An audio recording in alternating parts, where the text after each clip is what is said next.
Hey, good evening. Up for our Friday, and we're getting pretty much into the middle of July here, and we've got a lot of cumulonimbus towers going on in all directions except for right here. So all I can show you here is some distant towers about 80 miles away. You can definitely get a better look at them on the charts here, and this is the polar orbiter data from earlier today. And you can see the presence of a couple boundaries east-west through Texas, and we've also got the sea breeze working its way inland right there. And you can see probably about 40 or 50 miles inland here, a very cleared out area of clouds. Let me see if I can zoom that in. Yeah, you see the difference right there. That's the difference between the air coming in from the Gulf and the relatively undisturbed tropical air out over the landmass. So this usually rolls in and moves north, and we will check that out on the surface chart here. But one thing I wanted to show you is a little bit of weather going on up north. And before I get to that, let me just check and make sure the audio is going. No complaints, so good deal. Okay, this was sent to me by Ryan Toomey's there. That's from one of his family members up in Fairbanks. And I believe this was taken yesterday.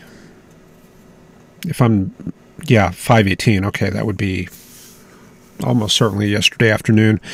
93 there at the bank. The official temperatures, though, 85 degrees at the airport there, and lots of 80s across the interior.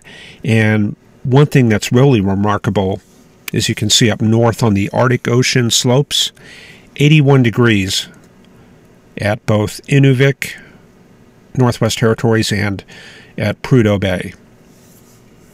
So this is what kind of has some of the methane clathrate people a little bit worried. This kind of temperatures up there where we have the permafrost. Because supposedly there's methane clathrates locked away down there underneath the permafrost, and I haven't really, my specialty is not climate, so I'm not going to get into the whole theory behind that.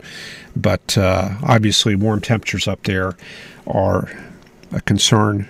So let me see if we can take this up to Alaska, because I saw smoke being reported on one of the hourly observations. And just bear with me if the stream drops out momentarily. But I wanted to bring this up north, and yeah, look at that. Got definite smoke up there. And let me switch this over to the polar sector, and I'll show you how to do this. If you're on the Worldview site, you click on the globe there and just switch to Arctic. And that'll give you the high latitude projection. So much easier to see what's going on in Alaska right there. Okay, nothing from the Aqua satellite, kind of a gap in there. We can see a little bit of the smoke. But on the other satellites, there's Terra, and this is right along the Alaska-Yukon border, and definite forest fires right there. At least I think that's what's burning. I know the tree line is getting up into that area. And then as we get up here, we get into the Brooks Range, and we start losing a lot of the trees. And it becomes a little bit more taiga-like. But yeah, there's one good fire right there. Another one right here, and we can see the pyrocumulus clouds growing where those fires are. And these are very inaccessible parts of the Yukon Basin, so I'm kind of skeptical there's any firefighters out for these. And there's one more fire. Again, this is up in central Alaska. And let me show you those temperatures that we have up there as of the latest hour. Get that centered there, and you can see 88 degrees right there at Norman Wells. So almost 90 degrees. And We do have a little bit of cold air, but you have to go up north to find that up into the high Arctic. And we've got some 40s and 50s up there around Cambridge Bay and whatever these are. I guess that's Coppermine there. So you just go a little bit inland and you do get, or a little bit north and you do get the cooler air. And at the other extreme, Baffin Island, 20s and 30s. So there, the cold air is definitely hanging on. And right there at Dewar Lakes, 28 degrees with a east wind. Quite a difference from one side of the Arctic to the other. Okay, let me see if I can bring up the thickness chart. I'm going to try to go into that before we go too much further. Where do I keep the thickness chart? Let's see here. Yeah, you see up at the top here, I've got so many tabs open. Let's see.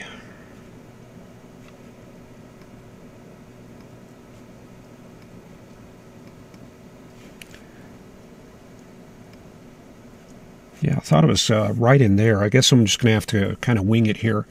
Okay. There's a look at the observations. This is how I got the max temperatures. And you all can do this also. You go to aviationweather.gov, and they've got the METARs there, and we can put in Fairbanks, PAFA. And we can get kind of a trend there of conditions. So we started out with a low of 64 Fahrenheit at Fairbanks. Very warm start to the day, and as of right now we're up to about 79 degrees. Okay, back in our area, Texas, we've got kind of a very disturbed, chaotic look to the wind flow here. And that's evidence of weak pressure gradients affecting our area. And where we get the homogeneous flow, that's mostly offshore out here on the Gulf Coast. So there's a little bit of this southeasterly flow, and then we get the chaotic wind field right there. So that gives you one idea of where the southernmost boundaries are. And you can see a little bit of an intersection here. The strongest tropical flow kind of right in this area here, intersecting that boundary right in the hill country. So that's one way you can predict thunderstorms using just pattern recognition.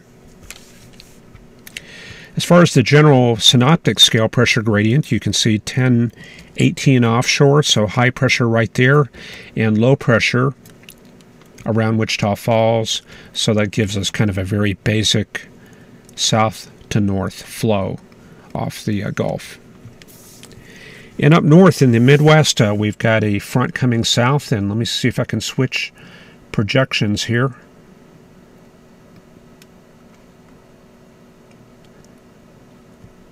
I guess we'll give this one a shot here, but we do have an MCS going through Kentucky right now. Let me get this centered here. And behind that, further up north,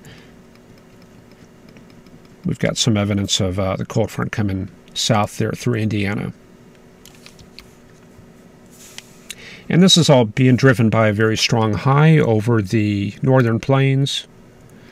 I'll see if I can dial that up real quick. And there it is, 1020 millibar high over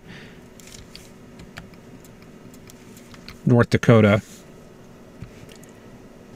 And we'll bring up the plots. Surface observations, and we can see very cool conditions there. Fred Reamer probably enjoying those 71 degree temperatures in his neck of the woods. But you go a little bit further west. Well, yep, go into western North Dakota. We pick up the 80s and 90s again, and 95 there at Miles City. That's kind of interesting there.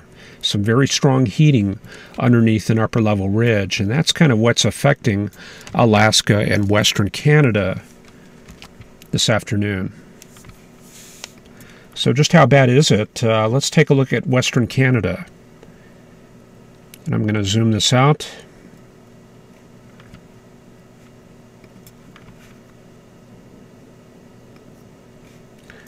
Okay.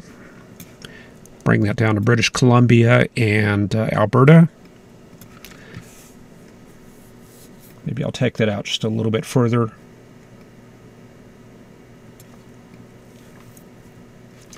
If we bring it a little bit further back, we can kind of put things into perspective and kind of link it up with the weather here in the U.S. and the plots. You can definitely see a synoptic scale low pressure system in central British Columbia right about there. And you can see thunderstorms being reported at this one station here. Looks like we've got maybe... Well, I don't even know where we would put the warm front because we've got a very warm air mass all the way up to the Northwest Territories.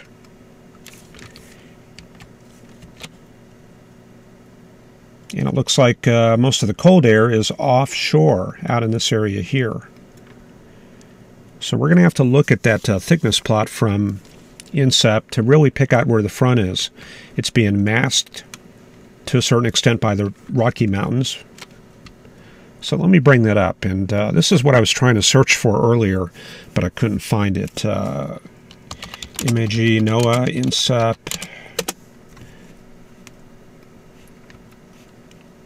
And we'll bring up the thickness chart.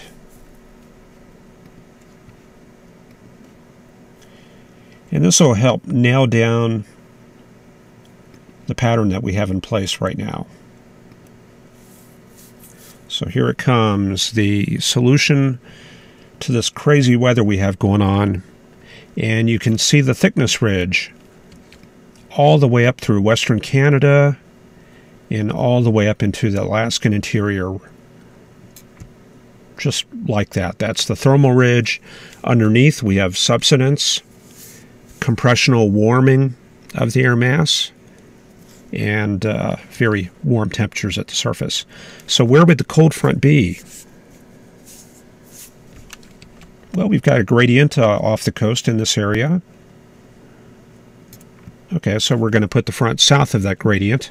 And right in the middle of all these thickness lines, we have this high pressure area right here. So that's a baroclinic high. That's a frontal high driving that frontal boundary. So we're going to place that cold front roughly through the Pacific Northwest, kind of like that. And where to find the warm front? This is very difficult. I don't know. I may go something like that, kind of a weird configuration, kind of like that. So I'm just kind of taking a stab here until we get more of the data coming in. But looks like maybe a low right there over British Columbia. And looks like a secondary low pressure on the other side of this thickness ridge. You can see that very cold air mass there over Baffin Island. In between, baroclinic low right here over Hudson Bay. So that front is a little bit more conventional and easier to find. So there it is. Man, I'm getting better at drawing these fronts with a mouse. And then it links over to this low. And there we go. So that's what the systems look like over Canada. So if you want to find the cold air, you want to head up to Churchill. And they've got some great polar bear tours up there. Let me show you this real quick. Churchill is located right here. It's kind of like the Aurora capital, very close to the Aurora displays up here. They've got this tundra buggy thing up in Churchill. If I won the jackpot, this is probably one thing I would love to ride on because it's so unusual. But yeah, these are these tundra buggies, and they've got these little trains like you see right here. And they take these out about 10 or 20 miles out over the taiga. And these things are outfitted with like bedrooms and I don't know, a bunch of other amenities. Let me see if I can find the interior. So yeah, they're getting some cold weather right now. They're in Churchill. Yeah, that's what it looks like inside those cars. So very rustic and looks like very luxurious. And supposedly they park it out there in the wintertime and you can watch the aurora. And it's just high enough to where you can get a good look at the bears without them being able to reach up. Yeah, there's what I'm talking about right there. So anyway, that's another vacation idea for you. Maybe one of these days I'll get out there and be able to do something like that. But, you know, I've already done my Arctic tour back in '99, and we drove all the way from Dallas to Fairbanks in 5 days. That was definitely a lot of fun, and got to see a thunderstorm there in Yukon. Okay, so back to the current weather. There's a slight risk right there with these this little line of storms, and I heard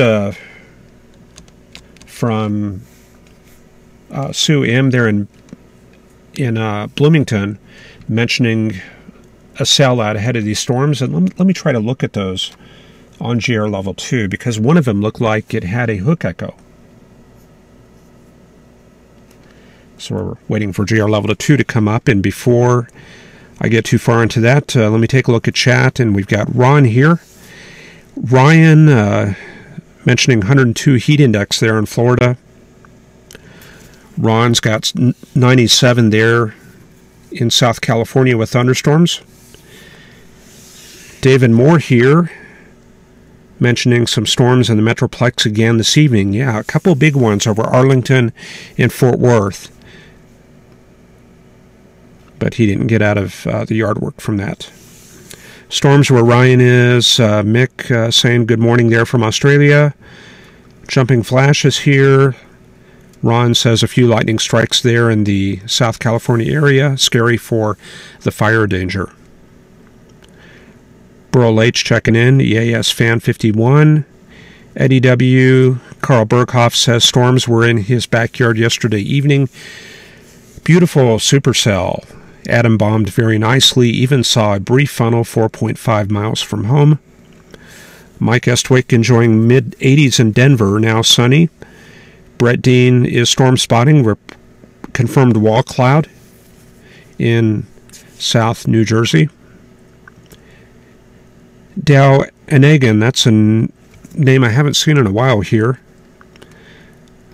By disturbed, I think I might have been referring... When did I use the term disturbed? I think that might have been during that polar orbiter data. I lost it a while back there. Let's see, where did it go? I've already done up Arctic data. So anyway, I don't know. I've probably forgotten what that referred to. Sorry. Lloyd McCarter says, good evening. Had to tend a pot of Texas chili.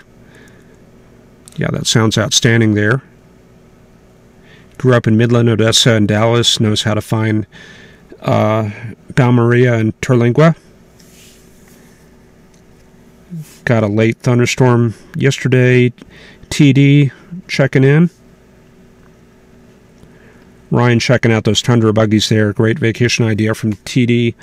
91 degrees outside Boulder Creek, California. And Dow and Egan saying you covered it. Yeah, that was a while back. Okay, yeah, let's head into the upper level data. And here's that big ridge there over Western Canada. So that's where we have the very warm temperatures.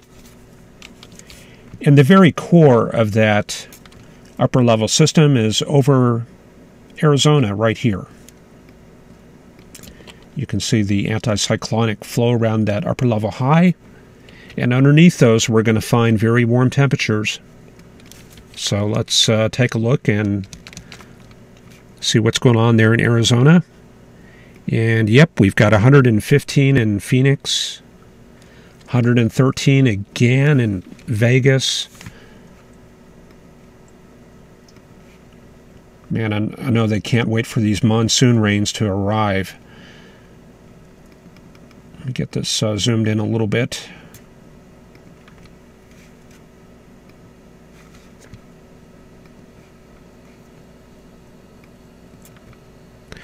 Okay, so 120 degrees there at Blythe and 119 at Palm Springs.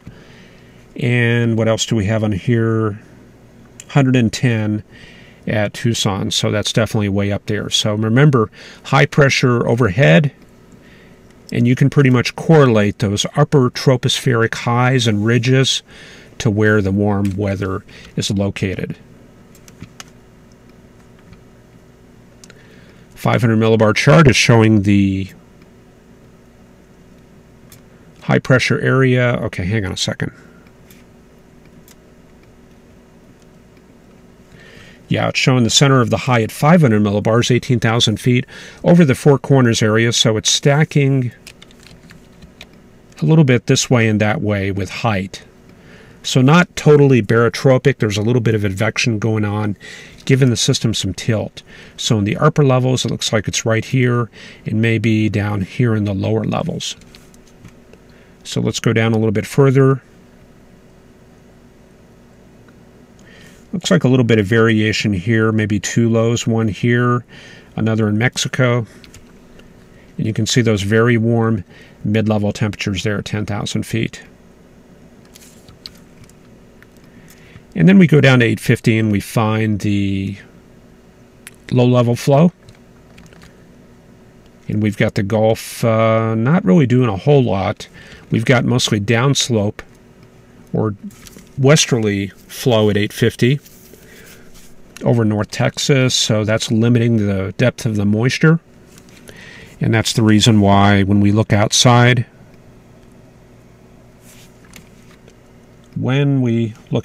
there we go, we can see that it's fairly clear outside in between these storms.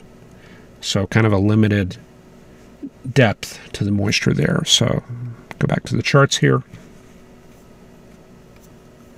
And then that brings us to the satellite data. And there we can see the sea breeze. There we go. That's it rolling in right there. Let me move that map right there. And you can see that runs from about Temple to the hill country around Fredericksburg, out to Kerrville, into about Del Rio. Sea breeze working its way inland. And it looks like maybe one little cell, yeah, popping up out in East Texas, a few cells right there. And then we have the other cells. These are not sea breeze thunderstorms.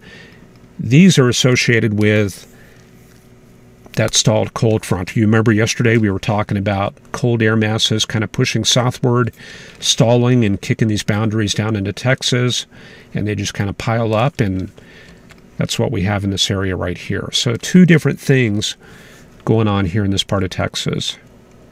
And when you go even further north, some more storms up there in Oklahoma. So what's causing these? I don't know. Maybe there's another push of cold air coming south.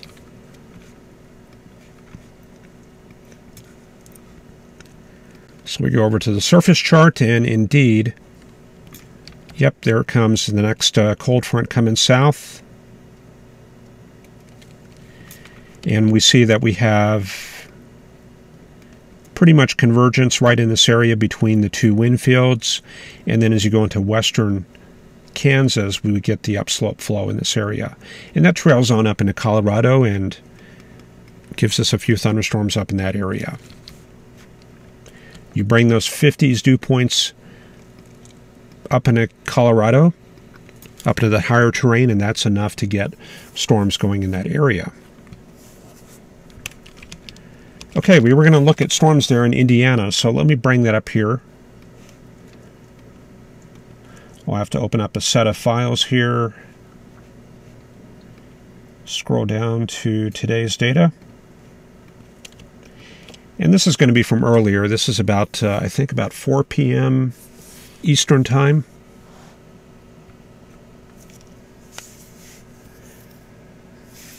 Okay, so while that data loads, I'll catch up on chat here and just go through it briefly.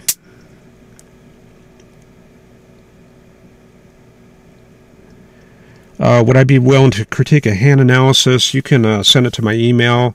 I'll try to get to that. I mean, if it's brief, I can probably take care of it, but As far as videos and stuff, I'm pretty strapped on time here. I'm trying to get digital atmosphere done, but yeah, hand analysis should be fine. Can I discuss how the extreme heating plays a role with the analysis for future storm events? I'm not too sure I understand the question, sorry. 122 degrees there at Palm Springs, record breaker today. Ron says, how do you figure the day's high temperatures? As far as going into the observational data, yeah, you can go into the METAR data and pull out the high temperatures that way. Or if you mean by forecasting, there's a couple of different techniques you can use. Again, this is stuff that would open up a whole new seminar thing that we would have to do, but I used to have to do max temperature forecasting, for example, at Dyess Air Force Base, and a lot of times in the warm season, the way I would do that, I would grab a sounding, if I can find it. Yeah, here we go.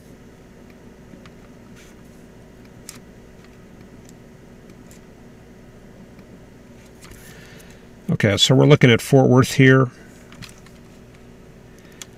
This is the morning conditions for Fort Worth, and when we have heating during the day, I'm going to expect a certain amount of energy to be irradiating the ground, and that's going to correspond to a certain amount of area down here at the bottom of the diagram, and that's capped off by the dry adiabat right here. So I can use that and look for a certain amount of area and just kind of eyeball it, and that can give me the expected high temperature. And that's pretty handy if you have inversions where you have like a very shallow layer of cold air near the ground. If you use that little area technique, it'll definitely account for burning off that inversion. So you would take into account this little sliver of area, and then you would have to burn off the deep layer in through here. So anyway, that's kind of a technique for maybe another time. And then there's, of course, the numerical models. You can go to the GFS and NAM to get the high temperatures that way and adjust it based off of biases that you see in the data or how it performed yesterday, that kind of thing. Okay, and heat dome will keep storms damped down. Your disturbances will climb the ridge, slide down the lee side. Ring of fire. Mike Istwick talking there about the ridge. Ryan, fearing the tropics will go thermonuclear after August. Yeah, if that's the case, I will try to cover that for a... What I'm planning to do is if we do get hurricanes coming towards the U.S., probably on the landfall days, I'm probably going to do some special coverage here for the Forecast Lab. And for some of my Patreon donors that donated a lot, I haven't really done anything special for you guys, but I may make that private just for you guys when we have those landfalls. And that way you get a little bit of something for your donation. And Ryan says, once we lose the Bermuda high protection after August, then we are open season. Okay, and this is what Sue M was looking at earlier. And let me see if I can animate this. I'm going to go down to Indiana, and here you can see a couple of storms. These are northwest flow thunderstorms. They're training one after the other. So here's one cluster, here's another, here comes the next one, here comes the fourth one, and they're moving southeast like that. So you can see right here they get one little storm, and then the next one is on its way through, and it's just one after the other. But then we have this one cell out ahead of the line, and you can see here towards the very end it develops what looks like a hook echo. It's definitely got that supercellular shape.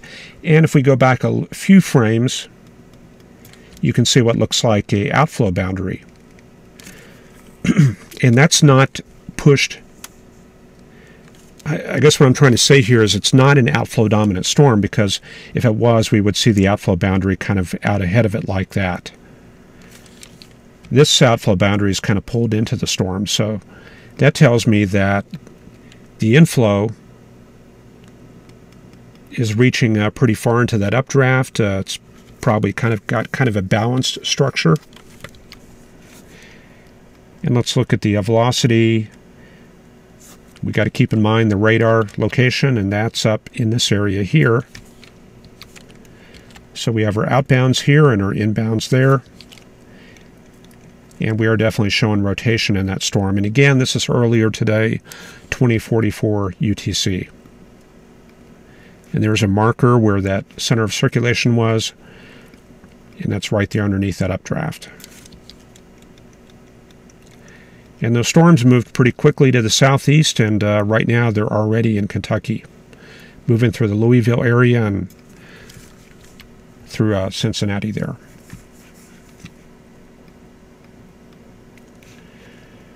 Okay, I think we're probably about ready to head into the forecast, since we've been going about half an hour here. And this time of the year, I like to use dew points kind of as a starting point. I can see the air mass contrast a little bit better this way. So for right now, you can see that drier air coming in from the north there, in behind the storms. A little bit of a trough out ahead of that line. And down in Texas, we can see the interrupted flow north of this line right here. So up here, looks like a lot of outflow boundaries being indicated there in the wind field. Okay, so yeah, you can see as we start out tonight, if you look at Missouri, see that little line push right through there? That's the front on its way south, bringing drier air in. And depending on how much forcing we have, we could see an MCS develop here tonight. Do we have the low-level support? Well, looks like, yeah, it is intersecting the front right through here. See that flow off the Gulf coming across the Texas coast and north. So it looks like good chances for rain in northeast Oklahoma and the Ozarks.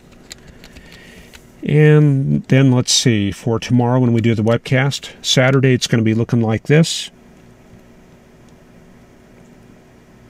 High pressure over Missouri.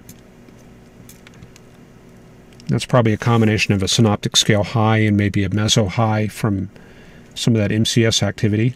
Looks like our boundary is kind of stalled out in Arkansas and Oklahoma. Depending on how much progress the MCSs make, I don't know if they're going directly south or to the southeast, but those could lay down some boundaries also. And look out here out on the Atlantic coast. We've got that Bermuda high really gearing up here, 10 to 15 knot flow coming out of the south and southwest right there. So that's going to start really being a factor on the charts as we get later and later into the summer.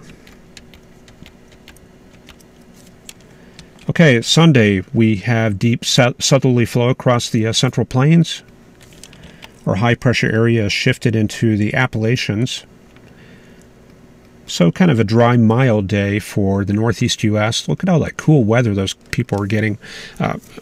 I mean, this is a dew point chart, but this implies cool air, northwest flow, dry conditions, and that means cool evenings.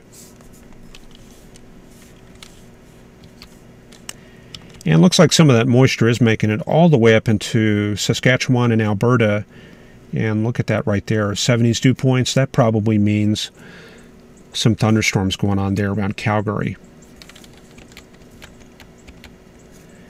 Then for Monday, cyclogenesis taking hold in the high plains.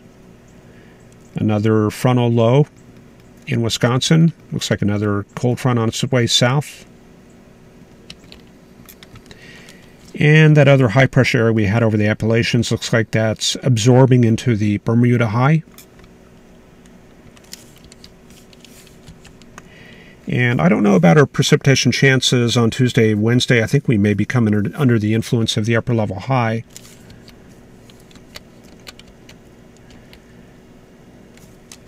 But yeah, the pattern is looking more quiet for next week. Wednesday, just northern plains activity here.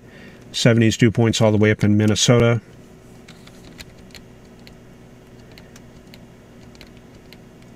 And we see mostly a southeast progression on these systems. Here's another low pressure area in Kansas on Thursday. Still feeding up tropical moisture from the Gulf, and it looks like this is recycled tropical air. You can see the trajectory is coming from the Carolinas here. So that's probably one reason we're not seeing a whole lot of 70s for dew points later in the week.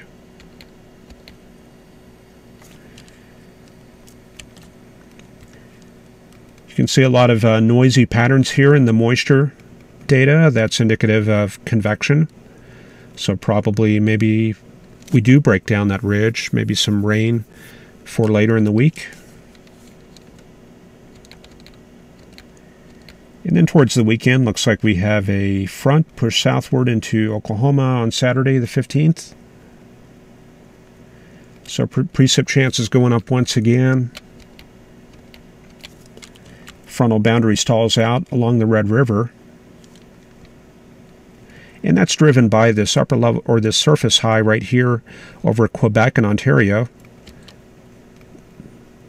Big polar high pressure system right there, driving cool air across the Ohio Valley down to Texas and Arkansas. Then for the 17th and 18th, this is getting pretty far out there. Mostly Canadian systems.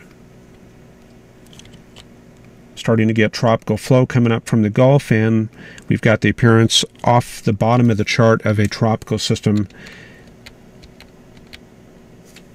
showing right off the coast of Florida. And you remember yesterday the GFS was going for a tropical system coming up into Pensacola. And this shows you now that today we've got it off the Atlantic coast. A lot of variability this far out. So we're not going to be able to nail this down until about 180 hours out, maybe 180 to maybe 200. The model should start getting a little bit better with this. Here comes another high pressure area coming out of Canada. This looks a little bit stronger. And that dives southward, driving a cold front into the southern U.S., and GFS going really aggressive with that deepening of that tropical system off the Carolinas coast there. This is on the 23rd. And we get to the end of the run. And we'll take a look at the NHC analysis real quick.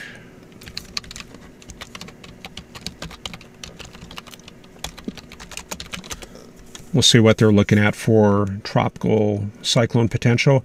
Here's Tropical Depression 4 still spinning around out there. And the system that we're talking about, that hurricane for the 23rd, that's kind of in the Florida area, that wave is still over Africa. So that's not even on the radar for NHC quite yet. That may come into the 5-day here soon, maybe like next week, but this is still quite a ways out. Okay, so I think that is going to just about do it. One last look at chat. Africa desert in scorching hot conditions, according to Ryan there. Looking at the parameters right now. And he says once we... Okay, yeah, so that comment there about open season, caught that one earlier. Tropical Depression 4 is dead. NHC declared it dead as of 4 p.m. Unraveling low now in the Atlantic, and Ryan says he called that last week with all the unfavorable conditions ahead and around the storm system.